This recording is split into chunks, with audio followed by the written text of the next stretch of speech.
Hey, it's the Empire, Geoboxing Empire, Baxter Boxing. Nah, man, Yordenis Ugas beats Manny Pacquiao in a 12-round unanimous decision, man.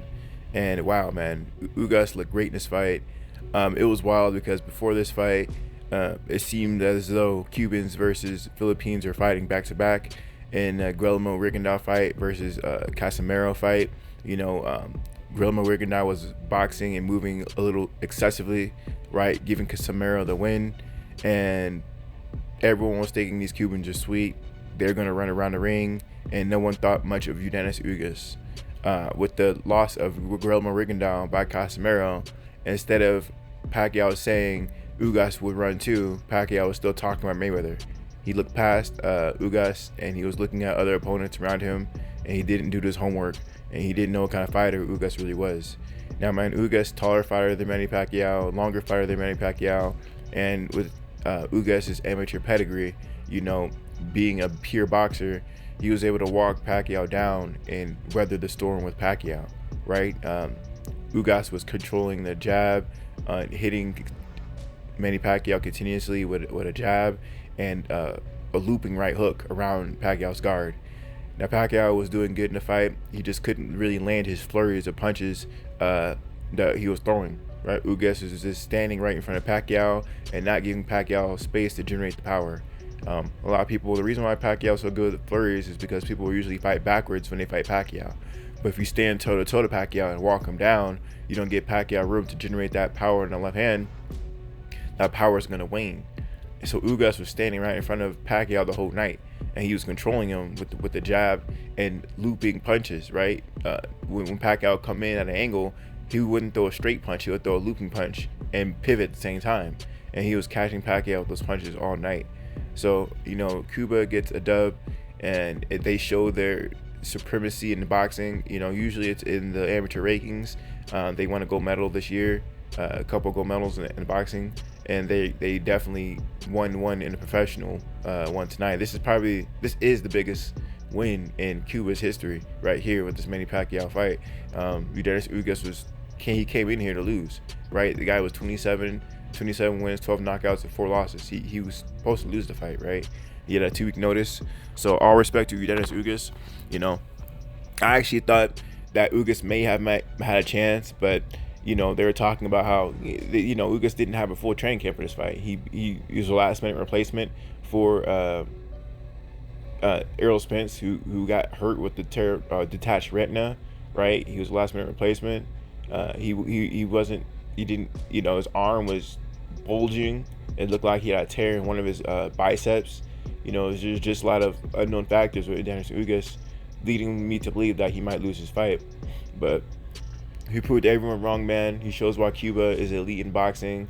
And this reminds me of the Andy Ruiz fight versus Anthony Joshua fight, when Andy Ruiz replaced Big Baby Miller because he popped 30 for Peds, right?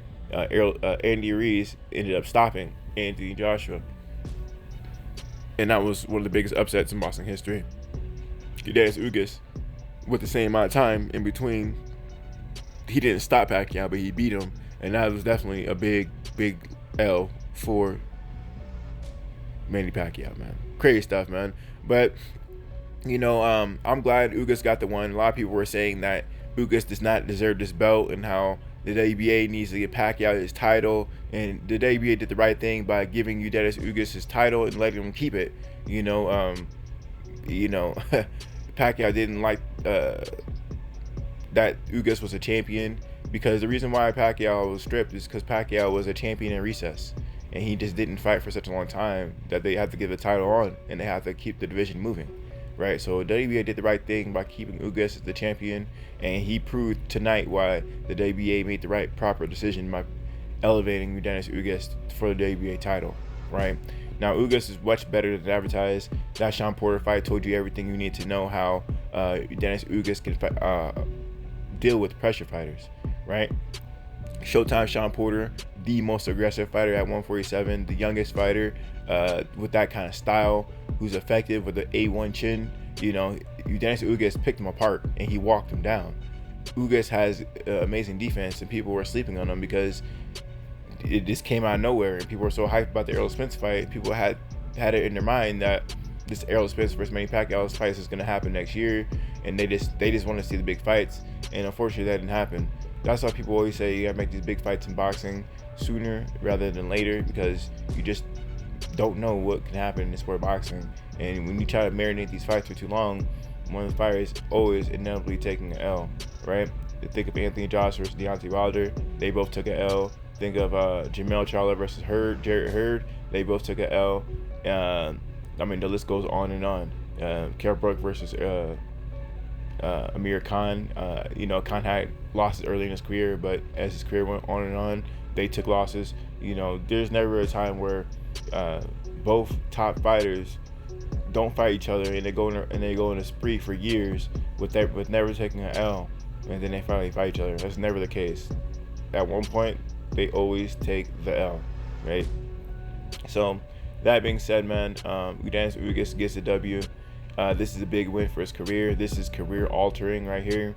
If our Ugas, tell him to learn some English because it helps him market himself for sure. Like I said, this is a big dub for Cuba. There's a lot of restrictions on them right now. Can Ugas bridge the gap between Cuba and America?